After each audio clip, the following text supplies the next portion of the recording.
नमस्कार, आप सभी का स्वागत है यूथ अध्ययन के चैनल पे। एक बार फिर से मैं आप सभी के बीच एस्पिरेट नवंबर के लिए जीके का पार्ट 27 लेके आ चुका हूँ। देखिए, पार्ट 27 का जो पहला क्वेश्चन है, किस गवर्नर जनरल के अधीन बंगाल में स्थायी बंदोबस्त अस्तित्व में आया। तो अगर बंगाल में स्थायी बंदोबस्त की बात की जाए तो बंगाल में स्थायी बंदोबस्त लॉर्ड कॉर्नवालिस के अस्तित्व में आया था। अगर मैं लॉर्ड कॉर्नवालिस की बात करता हूँ तो भारत के गवर्नर जनरल 1786 से 1793 के बीच में रहे। देखिए, अगर स्थायी बंदोबस्त की ही बात की जाए तो स्थायी बंदोबस्त जो है ये लॉर्ड कॉर्नवालिस के दौरान 1793 में आया था, ये इनके कार्यकाल में। और इनके द्वारा जो है वो दास प्रथा के जो व्यापार है उस पर भी 1789 में रोक लगाई गई थी। ऐसे भी कुछ प्रश्न परीक्षा में पूछे जाते हैं। और जो ये लॉर्ड कॉर्नवालिस है, इनको भारतीय सिविल सेवा का जनक, याद रखना, सिविल सेवा का जन्मदाता जो है वो कॉर्नवालिस को कहा जाता है। और 1805 में कॉर्नवालिस की मृत्यु हो जाती है और इनकी जो है मृत्यु के बाद इनकी यूपी के गाजीपुर नामक स्थान में समाधि भी बनाई जाती है। अगर आप सीरियस एस्पिरेंट्स हो टेट के और आप भी अपना टेट क्वालिफाई करना चाहते हैं तो आप हमसे जुड़ सकते हैं। ये हमारा कॉन्टैक्ट नंबर 7876145409। हमारे जो है बैचेज अभी रनिंग में, जिसकी लाइव प्लस रिकॉर्डेड क्लासेस चल रही है। अगर आप एलटी लिटरेचर की तैयारी कर रहे हो, एलटी के हमारे पास बहुत ही धमाकेदार स्टाफ है। आप जो है टीजीटी की तैयारी कर रहे हो, टीजीटी में 90 नंबर का जीके मैं आपको बिल्कुल अकेले पढ़ा रहा हूँ। और अगर आपको यहाँ पे साइकोलॉजी भी बहुत अच्छा मिलने वाला है और आपको इंग्लिश भी बहुत ही अच्छे लेवल की मिल रही है और टीजीटी में। और अगर आप जेबीटी, तो जेबीटी के लिए मैथ और हिंदी इसमें और इंक्लूड किया जा रहा है। तो ये हमारे बैचेज अभी चल रहे हैं जिसमें मंथली फीस जो है वो मात्र और मात्र 500 रुपये है। अगली क्वेश्चन पे हम बात करते हैं, ये हमारे बैचेज के बारे में हमने आपको बताया और आपकी मर्जी है, आप अगर इन्हीं वीडियो को भी देख रहे हो तो भी कोई दिक्कत नहीं है। देवबंद आंदोलन निम्न में से किस श्रेणी के अंतर्गत आता है। लेकिन बैचेस से क्या है कि आपका बहुत ज़्यादा फायदा रहने वाला है। देवबंद आंदोलन से जाने से पहले हम एक बार इन सभी को भी डिस्कस कर लेते हैं। अगर मैं लॉर्ड हेस्टिंग्स की बात करता हूँ तो लॉर्ड हेस्टिंग्स की अगर बात की जाए तो इनका कार्यकाल था 1813 से 1823। क्या था? 1813 से 1823 जो कार्यकाल था ये था लॉर्ड हेस्टिंग का। लॉर्ड हेस्टिंग के बारे में आप इतना याद रखें कि इनके कार्यकाल के दौरान संगोली की संधि हुई थी। संगोली की संधि जो हुई थी वो 1816 में वो इनके कार्यकाल के दौरान हुई थी। और एक Anglo Nepal war, Anglo Nepal war जो होता है वो होता है 1814 से 1816। कभी कभार परीक्षा में टफ क्वेश्चन भी आ जाते हैं। जो जो एक्स्ट्रा क्वेश्चन मैं आपको बताता हूँ, ये एक एक क्वेश्चन आप अपने माइंड में बिठा लो कि एंग्लो नेपाल वॉर कब हुआ था। 1814 से 1816 लॉर्ड हेस्टिंग्स के कार्यकाल में, संगोली की संधि 1816 इनके ही कार्यकाल में हुई थी। लॉर्ड वेल्जेली की बात करते हैं तो लॉर्ड वेल्जेली के कार्यकाल में साइक संधि हुई थी। लॉर्ड वेल्जेली को जो है वो बंगाल टाइगर के नाम से भी जाना जाता है। लॉर्ड मिंटो के अगर मैं बात करता हूँ लॉर्ड मिंटो की, तो लॉर्ड मिंटो के कार्यकाल जो था वो 1807 से 1813 तक था। लॉर्ड मिंटो की अगर बात की जाए तो इनके कार्यकाल में 1809 में जो है अमृतसर की संधि जो महाराजा रणजीत सिंह के साथ हुई थी, तो ये उसमें जो है सम्मिलित हुए थे। तो 1809 में जो अमृतसर की संधि हुई थी महाराजा रणजीत सिंह की, उसमें सम्मिलित हुए थे कौन से अंग्रेज गवर्नर जनरल? तो याद रखना, लॉर्ड मिंटो। अगली क्वेश्चन की बात करते हैं। अगला क्वेश्चन बहुत ही इंपॉर्टेंट है कि देवबंद आंदोलन निम्न में से किस श्रेणी के अंतर्गत आता है। जो देवबंद आंदोलन था ये पुनर्जागरणवादी श्रेणी में ये आता है। देखिए, इस मूवमेंट का, इस आंदोलन का उद्देश्य क्या था। इस मूवमेंट का जो उद्देश्य था वो था कि कुरान की जो टीचिंग है उसको देशों के अलग अलग, जो पूरे देश में अलग अलग भागों में फैलाना। और मुस्लिम और जिहाद के बीच जो है ये मुस्लिम और जिहाद के बीच जो है फैलाना देवबंद आंदोलन का लक्ष्य था कि कुरान की टीचिंग को पूरे देशों के, जो हमारा देश है उसके अलग अलग भागों तक फैलाना। और मुस्लिम किसके बीच? मुस्लिम और जिहाद के बीच। देवबंद मूवमेंट के, ये देवबंद मूवमेंट जो हुआ था इसके विरोध में एक आंदोलन और हुआ था। तो याद रखना, देवबंद जो आंदोलन हुआ था इसके विरोध में एक आंदोलन आया था, वो था अलीगढ़ मूवमेंट। तो याद रखना, अलीगढ़ मूवमेंट किसके विरोध में हुआ था? तो अलीगढ़ मूवमेंट जो है वो देवबंद आंदोलन के मूवमेंट में हुआ था। तो ये भी आपको याद रखना है, मोस्ट इंपॉर्टेंट बात। अगर आपको ऐसे क्वेश्चन परीक्षाओं में आते हैं तो आपको डरना नहीं है, घबराना नहीं है, क्योंकि मैं आपके साथ खड़ा हूँ। मैं आपको आसान से टफ से टफ हर एक क्वेश्चन आपको मैं यहाँ से कराने वाला हूँ। गांधी जी ने एशियाई पंजीकरण अधिनियम का विरोध किस वर्ष में किया था? देखिए, गांधी जी ने एशियाई पंजीकरण अधिनियम का जो विरोध किया था वो 1906 में किया था। और 1906 में तो गांधी जी आप बोलेंगे दक्षिण अफ्रीका में थे। जी हाँ, गांधी जी दक्षिण अफ्रीका में ही एशियाई पंजीकरण अधिनियम का विरोध जो है वो किया था। अब क्या था ये गांधी जी प्रोटेस्ट जो किया था, एशियाटिक रजिस्ट्रेशन एक्ट, इसमें ये बोला गया था कि उस टाइम गांधी जी दक्षिण अफ्रीका में रहते थे, तो वहाँ पे ऐसा बोला जा रहा था कि कोई भी एशियन जो बाहर रहता है उसे थंब प्रिंटेड सर्टिफिकेट लेकर ही वो बाहर चलेगा। मान लो कि कोई बाहर रह रहा है, कोई भी एशियन बाहर रहता हो, जैसे दक्षिण अफ्रीका में रहता है, तो उसे अपने साथ जो है थंब प्रिंटेड सर्टिफिकेट बाहर लेकर जाना होगा। तो गांधी जी ने इसका बहुत ज़्यादा विरोध किया और गांधी जी के इस विरोध के कारण इस कानून को रिपील करना पड़ा, वापस लेना पड़ा। और देखिए जब गांधी जी इंडिया आए तो जब ये इंडिया आए थे तो इंडिया में भी जो है इनको बहुत ज़्यादा सहयोग मिलता है। और जब ये सोचते हैं कि जब ये बाहर देश में ऐसा कर सकते थे, बाहर देशों को लोगों को मनवा सकते, तो इंडिया के लोग इनके लिए मनाना कोई बड़ी बात नहीं थी। अहिंसा के ऊपर इन्होंने फोकस किया था। बहुत सारे सत्याग्रह गांधी जी के द्वारा किए गए। 9 जनवरी 1915 को गांधी जी जो है वो कहाँ आए थे, भारत आए थे। देखिए यहाँ पे इस शेड में बहुत ज़्यादा गांधी जी के बारे में क्वेश्चन पूछे गए हैं, इसीलिए 9 जनवरी को प्रवासी भारतीय दिवस भी मनाया जाता है। अगली क्वेश्चन की बात करता हूँ। 1918 की अहमदाबाद श्रमिक हड़ताल की अगुवाई किसने की? देखिए 1918 में जो अहमदाबाद श्रमिक हड़ताल की अगुवाई जो की थी वो किसके द्वारा की गई थी? तो ये भी महात्मा गांधी के द्वारा ही की गई थी। इसका जो राइट आंसर है वो है जो है महात्मा गांधी है। देखिए महात्मा गांधी के द्वारा 1918 में अहमदाबाद श्रमिक हड़ताल तो की गई, लेकिन इसके साथ इनके द्वारा बहुत सारे आंदोलन किए गए। भारत आने से पहले 1910 में इन्होंने दक्षिण अफ्रीका जोन्सबर्ग में जो है टॉलस्टॉय फॉर्म की स्थापना की थी। किसकी स्थापना की थी? 1910 में टॉलस्टॉय फॉर्म की स्थापना भी की थी। मोस्ट इंपॉर्टेंट क्वेश्चन बनता है ये परीक्षाओं के लिए, कहाँ पे की थी? तो जोन्सबर्ग में की थी। इनके द्वारा बहुत सारे सत्याग्रह चलाए गए, जैसे कि भारत में जब सबसे पहले ये आए तो 1917 में इन्होंने चलाया चंपारण आंदोलन। तो चंपारण आंदोलन इन्होंने 1917 में चलाया। उसके बाद इन्होंने अहमदाबाद मिल मजदूर आंदोलन 1918।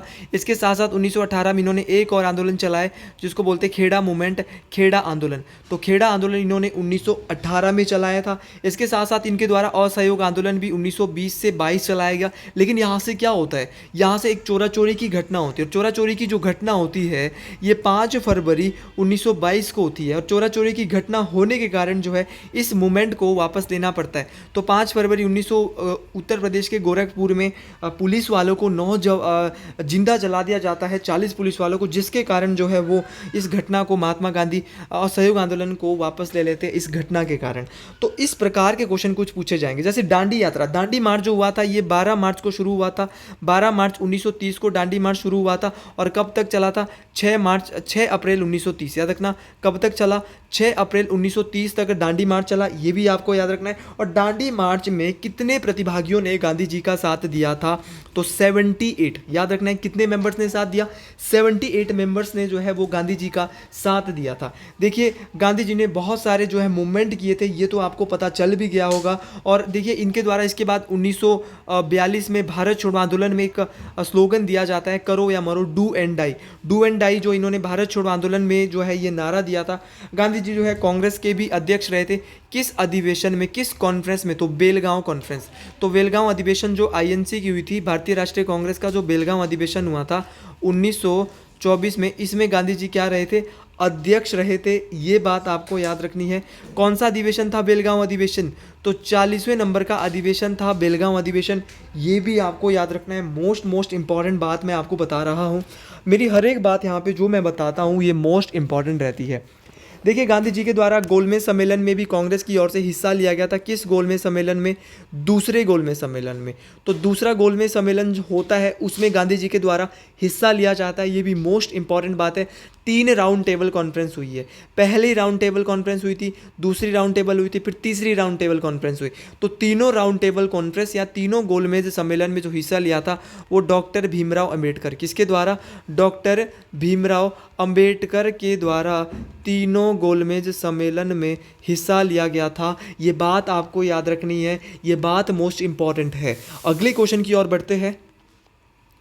1939 में अखिल भारतीय राज्य जन सम्मेलन के अध्यक्ष कौन थे। देखिए आज जो मैं आपके बीच क्वेश्चन लाया हूँ ना, ये मोस्ट इंपॉर्टेंट क्वेश्चन है। ये ऐसे क्वेश्चन है अगर ये परीक्षा में आ गए तो मैक्सिमम बच्चे जो यूथ अध्ययन के अलावा कहीं और से पढ़ के जा रहा है ना, उसको दिक्कत हो सकती है अगर वो अच्छे लेवल का नहीं पढ़ेगा। यहाँ भैया अच्छे लेवल के क्वेश्चन और डिटेल से, बेसिक से, देखो यहाँ पे इजी टू मॉडरेट, आप अगर पार्ट 1 से आ रहे होंगे तो आप देख रहे होंगे क्वेश्चन का लेवल कभी बढ़ता है कभी घटता है। ये जो कर्व है ना भैया ऊपर नीचे जाता रहेगा, और जब कर्व ऊपर नीचे जाता रहेगा तभी आप टेट परीक्षा में जो है वो 150 नंबर मार पाओगे। ये बात आपने याद रखनी है। अगर मैं बात करता हूँ इस क्वेश्चन की, अखिल भारतीय राज्य सम्मेलन के जो अध्यक्ष कौन थे, ऐसे क्वेश्चन आप में से जो 50% यहाँ पे लोग होंगे उन्होंने पहली बार सुना होगा, जरूर सुना होगा। अगर मैं 1939 में अखिल भारतीय जन सम्मेलन जो हुआ था, इसके अध्यक्ष थे पंडित जवाहरलाल नेहरू।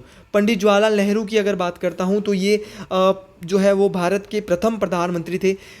अगर मैं बात करता हूँ इस अखिल भारतीय राज्य जन सम्मेलन की, तो ये तो हुआ था 1939 में। इसके अलावा नेहरू जी की बात करते हैं तो इन्होंने 1929 में क्या किया था नेहरू जी ने, 1929 में कांग्रेस के लाहौर अधिवेशन में अध्यक्ष बने थे।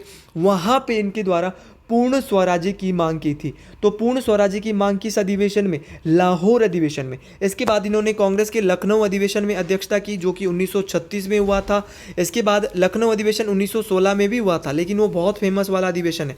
लेकिन एक लखनऊ में दोबारा अधिवेशन होता है 1936 में, इसमें नेहरू जी फिर अध्यक्षता करते हैं। फिर ये कांग्रेस के 1937 में जो कि फैजपुर में अधिवेशन होता है उसमें अध्यक्षता करते हैं। और ये भी क्वेश्चन आता है कि कांग्रेस का गांव में होने वाला पहला अधिवेशन कौन सा है, तो है फैजपुर अधिवेशन। फैजपुर अधिवेशन गांव में हुआ था, 1937 में हुआ था, और अध्यक्षता किसने की थी, पंडित जवाहरलाल नेहरू ने की थी।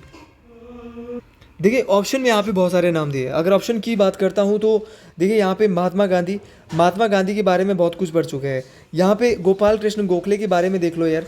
गोपाल कृष्ण गोखले की अगर मैं बात करता हूँ तो जो गोपाल कृष्ण गोखले है ये जो है ये महात्मा गांधी के राजनीतिक गुरु थे। उसी प्रकार सुभाष चंद्र बोस जिनके द्वारा जो है फॉरवर्ड ब्लॉक की स्थापना की जाती है 1939 में। चुपे देखिए यहाँ पे बाल गंगाधर तिलक है। बाल गंगाधर तिलक के द्वारा जो है वो क्या किया गया था, तो इनके द्वारा जो है होम रूल लीग आंदोलन जो है चलाया गया था भारत में। और सरदार वल्लभ भाई पटेल के बारे में इनको लौह पुरुष कहा जाता है भारत का। चक्रवर्ती सी राजा गोपालचारी स्वतंत्र भारत के पहले भारतीय गवर्नर जनरल थे। ये भी मोस्ट इंपॉर्टेंट बात। अगले क्वेश्चन की बात करते हैं। अगला क्वेश्चन बोल रहा है कि क्रिप्स मिशन के संबंध में यह कथन किसने किया कि यह पोस्ट डेटेड चेक है। देखिए फिर से गांधी जी के बारे में ये क्वेश्चन आया है। तो पोस्ट डेटेड चेक जो है इसको किसने बोला था, तो इसको बोला था महात्मा गांधी जी ने। कब क्रिप्स मिशन भारत आया था, तो भैया 1942 में क्रिप्स मिशन जो है वो भारत आया था। यहाँ पे ऑप्शन में तो मोतीलाल नेहरू भी दिया है। मोतीलाल नेहरू के द्वारा जो है वो क्या किया गया था, तो मोतीलाल नेहरू के द्वारा जो है वो स्वराज पार्टी की स्थापना की थी चित्तरंजन दास जी के साथ। और कब स्वराज पार्टी की स्थापना हुई थी, 1923 में। बहुत बार बता दिया ये क्वेश्चन। अगले क्वेश्चन की बात करते हैं। नादिर शाह ने किस मुगल सम्राट को बंदी बनाया था। नादिर शाह की बात की जाए तो नादिर शाह ने मोहम्मद शाह को जो है बंदी बनाया था। कब की बात है, ये 1939 की बात है। और जब ये भारत से वापस लौट रहा था तो इसने जो है वो मुगल गद्दी जो तख्ते ताउस को ये जो है वो तख्ते ताउस और कोहिनूर हीरा अपने साथ ले गया था। और 1747 में जो है नादिर शाह की जो है वो मृत्यु हो जाती है। इसके बाद जो शासक बनता है वो अहमद शाह बनता है 1748 में। ये भी आपको याद रखना है, दिल्ली का राजा बना था इसके बाद अहमद शाह। अगले क्वेश्चन की बात करते हैं कि गुरु गोविंद सिंह की मृत्यु के पश्चात सिखों का नेतृत्व किसने ग्रहण किया। जब गुरु गोविंद सिंह जी की मृत्यु हो जाती है तो सिखों का जो नेतृत्व है वो भैया मोस्ट इंपॉर्टेंट क्वेश्चन है, बंदा बहादुर के द्वारा किया गया था। अगर बात की जाए गुरु गोविंद सिंह जी की, देखिए गुरु गोविंद सिंह जी के बारे में बहुत सारे क्वेश्चन बनते हैं। गुरु गोविंद सिंह जी जो है वो सिखों के 10वें गुरु थे। इनके द्वारा खालसा पंथ की स्थापना की गई थी। पटना में इनका जन्म हुआ था और ये सिख गुरु थे, 10वें गुरु। क्वेश्चन आता जाता है अगर सिख गुरु के बारे में ही डिटेल से बात की जाए तो सिख गुरु, अगर मैं सिख गुरुओं की बात करता हूँ तो सिख धर्म के जो पहले गुरु और प्रवर्तक है इनका नाम है गुरु नानक देव। क्या नाम है, गुरु नानक देव। उसी प्रकार सिखों के जो दूसरे गुरु है इनका नाम है गुरु अंगद देव, जिनके द्वारा गुरुमुखी लिपि की स्थापना की गई थी। फिर एक गुरु अमरदास, फिर एक गुरु रामदास। गुरु रामदास की बात आई थी गुरु अर्जन अर्जन देव, गुरु अर्जन देव के बाद आए थे गुरु हरगोविंद, गुरु हरगोविंद के बाद आए थे गुरु अमरदास, फिर आए थे गुरु रामदास, फिर गुरु अर्जन देव, फिर गुरु हरगोविंद, फिर हर राय, हरगोविंद के बाद हर राय आए थे, फिर हरि कृष्ण आए थे, फिर आए थे 9वें गुरु थे गुरु तेग बहादुर, जो कि गुरु तेग बहादुर जिनको मुगलों के द्वारा जो है वो सज़ा भी दी जाती है। फिर आए थे 10वें गुरु और अंतिम गुरु गुरु गोविंद सिंह, और उसके बाद संभाला जाता है बंदा बहादुर सिंह जी के द्वारा सिख संप्रदाय। देखिए अमृतसर शहर की स्थापना गुरु रामदास के द्वारा की गई थी। कब की गई थी? 1577 ईस्वी के आसपास की गई थी, ये भी आपको याद रखना है। और गुरु तेग बहादुर के द्वारा जो है गुरु तेग बहादुर को जो है वो मुगल बादशाह औरंगजेब के द्वारा जो है सज़ा का मौत की सज़ा जो है सुनाई गई थी। अगले क्वेश्चन की बात करते हैं। देखिए इस बार क्वेश्चन बड़े अच्छे लेवल के हैं, और अगर आप ऐसे लेवल के क्वेश्चन परीक्षा में पढ़ के जा रहे हो तो आपको दिक्कत बिल्कुल नहीं होने वाली। क्वेश्चन बोल रहा है कि किस क्षेत्र पर अंग्रेजों को प्रारंभ में दीवानी अधिकार नहीं मिले थे? ऐसा कौन सा क्षेत्र था जहाँ पे अंग्रेजों को प्रारंभ में दीवानी के अधिकार नहीं मिले थे? तो ये दक्षिणी क्षेत्र था। दक्षिणी क्षेत्र था, यहाँ पे अंग्रेजों को दीवानी के अधिकार शुरुआत में नहीं मिले थे। ये बात मोस्ट इंपॉर्टेंट क्वेश्चन। अगले क्वेश्चन की बात करता हूँ। अगला क्वेश्चन है कि सामवेद का उपवेद कौन सा है? देखिए सामवेद के उपवेद की अगर बात की जाए तो गंधर्व वेद, गंधर्व वेद जो है ये सामवेद का उपवेद है। ये बात आपको याद रखनी है। म्यूजिक के साथ डील करता है। देखिए म्यूजिक के साथ डील करता है सामवेद।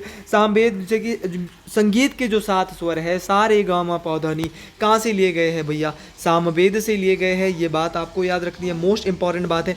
सामवेद में 1875 रचनाएं हैं, ये भी आपको बात याद रखनी है, मोस्ट इंपॉर्टेंट है। 75 रचनाएं ऋग्वेद से ली गई है, ये भी मोस्ट इंपॉर्टेंट है। अगर वेदों की बात करता हूँ, 4 वेद। कितने वेद है भैया?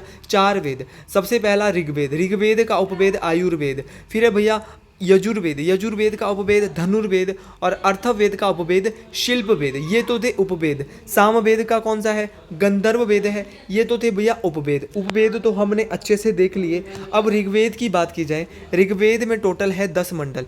10 मंडल है, 1028 सूक्त है, 1028 सूक्त है। और 10 मंडल में भी अगर बात करूं मैं तीसरे मंडल की, तो तीसरे मंडल में चर्चा की गई है गायत्री मंडल की। 7वें मंडल में चर्चा की गई दशराग्य युद्ध की, और 10वें मंडल में चर्चा की गई है आपके किसकी? पुरुष सूक्त की।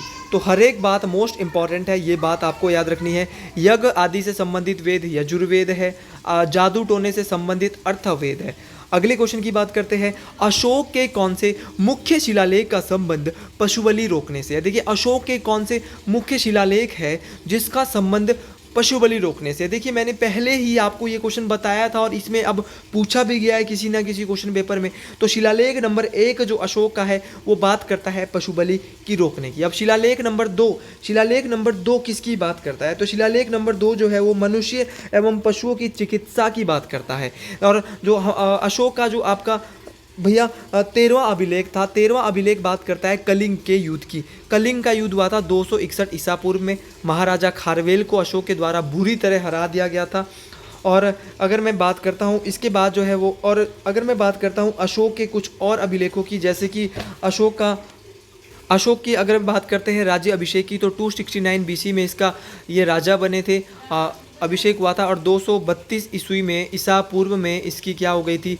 मृत्यु हो गई थी अशोक की। देखिए कलिंग के युद्ध के बाद ये आघात हो गया, और इसने मोगली पुत्तिस के नेतृत्व में आके जो है वो बौद्ध धर्म अपना लिया था, और इनके प्रभाव में आए थे। और बौद्ध धर्म का प्रचार प्रसार करने के लिए अशोक के द्वारा बहुत ज़्यादा कार्य किए गए। इनके द्वारा श्रीनगर शहर की स्थापना की गई, सांची का स्तूप बनाया गया, महाबोधि बिहार जो पड़ता है वहाँ के मंदिर बनाए गए थे। अशोक ने बहुत ज़्यादा कार्य किए थे। मौर्य वंश के राजा थे अशोक, लेकिन इन्होंने बौद्ध धर्म के लिए बहुत ज़्यादा कार्य किए थे। श्रीलंका की ओर इन्होंने महेंद्र और संघमित्रा अपने पुत्र और पुत्री को भेजा था। हिमालय की ओर इनके द्वारा मजिम को भेजा गया था। और तो ये बहुत सारे क्वेश्चन इनके द्वारा जो है बने। अगला क्वेश्चन बात कर रहा है कि गीत गोविंद पुस्तक को किसने लिखा? अगर मैं गीत गोविंद पुस्तक की बात करता हूँ तो ये बहुत आसान है। इसको लिखा था जयदेव किरण ने। जयदेव किरण जी के द्वारा गीत गोविंद पुस्तक को रिटर्न किया गया था। देखिए Gita Govinda book was written by, तो क्या बोलेंगे? जयदेवा। देखिए जयदेव किरण के द्वारा और भी बहुत सारे ग्रंथ। अगर जयदेव किरण गीत गोविंद लिखते हैं तो महाभारत की रचना किसके द्वारा की जाती है? तो महाभारत की रचना कौन करता है? वेद व्यास। रामायण की रचना महर्षि वाल्मीकि के द्वारा। देखिए अष्टाध्यायी ग्रंथ किसके द्वारा? पाणिनि जी के द्वारा। भैया आप बोल सकते हो हर्षचरित और कादम्बरी, ये दोनों के दोनों किसके द्वारा लिखे गए? बाणभट्ट जी के द्वारा लिखे गए। उसी प्रकार आपका महाभाष्य, महाभाष्य जो ग्रंथ है ये किसके द्वारा रिटर्न किया गया? तो महाभाष्य ग्रंथ जो है ये पतंजलि के द्वारा रिटर्न किया गया था। इंडिका मैगसनीज के द्वारा इंडिका ग्रंथ को रचित किया गया था। मुद्रा राक्षस, मुद्रा राक्षस जो ग्रंथ है वो किसके द्वारा? विशाखा दत्त के द्वारा। कल्हण के द्वारा कौन सा? राज तरंगिणी। यामा जो है वो किसके द्वारा इसकी रचना की गई? तो यामा की महादेवी वर्मा जी के द्वारा। तो ये कुछ थोड़े बहुत हम ग्रंथ यहाँ पे देख रहे थे। अगला क्वेश्चन है कि कौन से मुगल शासक काल में चित्रकला चरम बिंदु पर थी? देखिए, जो चित्रकला का जो सबसे ज़्यादा शौक था ये सलीम को था। और सलीम किस मुगल शासक का नाम था? तो वो जहांगीर का था। देखिए, 2 से 3 क्वेश्चन एकदम कैसे बनाए जाते हैं ये हम आपको सिखा देते हैं। अगर आप सीख रहे हो तो आप ये बात सीख जाए। तो जहांगीर का बचपन का नाम सलीम था, ये आपको याद रखना है। जहांगीर जो है वो कहाँ पे आया था, लेकिन इसके लिए पहले स्टडी करनी होती है। 1-1, 2-2, 3-3 घंटे बैठना होता है, तब जाके आपको इतनी ज़्यादा नॉलेज जो है एक साथ मिलती है। जहांगीर के द्वारा जो है वो बहुत ज़्यादा ये जो है नूरपुर रियासत आया था और धमेरी रियासत आया था। और धमेरी के राजा जगत सिंह उस टाइम होते थे। इनकी पत्नी का नाम नूरजहाँ होता था। तो नूरजहाँ का नाम जगत सिंह ने नूरजहाँ के सम्मान में जो है उसने धमेरी का नाम जो है वो नूरपुर कर दिया था। ये मोस्ट इम्पॉर्टेंट बात है। अगर मैं अकबर की बात करता हूँ तो अकबर ने तो भैया पानीपत का दूसरा युद्ध लड़ा था। अकबर के द्वारा दीन इलाही की स्थापना 1582 में की गई थी। अकबर ने बहुत सारे अच्छे कार्य किए थे। इबादत खाना बनवाया था फतेहपुर सीकरी में, बुलंद दरवाज़ा बनवाया था। शाहजहाँ का बड़ा नाम है। ताजमहल बनवाया, दिल्ली का लाल किला बनवाया। अब मोस्ट इंपॉर्टेंट है औरंगजेब के द्वारा दक्षिण की नीति जो औरंगजेब ही चलाते हैं। मोस्ट इंपॉर्टेंट है, सबसे क्रूर शासक जो माना जाता है मुग़ल सल्तनत का वो औरंगजेब थे। बाबर के द्वारा इस मुग़ल सल्तनत की नींव रखी जाती है। पानीपत के पहले युद्ध में इब्राहिम लोदी को 1526 में हरा दिया जाता है। बाबर ने युद्ध ही लड़े थे। फिर हुमायूं आया, हुमायूं शेरशाह सूरी से हारता गया। इसका जीवन जो है बड़ा लड़खड़ाता रहा। तो लड़खड़ाने वाला जीवन किसका रहा था? हुमायूं साहब का रहा था। तो इस प्रकार से मुग़ल सल्तनत से अगर क्वेश्चन आते हैं तो आप गलत नहीं करेंगे। जैसे चौसा का युद्ध, कनौज का युद्ध। चौसा का युद्ध 1539 में हुमायूं और शेरशाह सूरी के बीच। कनौज का युद्ध भी इन्हीं दोनों के बीच 1540 में हुआ था, जिसमें दोनों ही युद्धों में हार होती है हुमायूं की।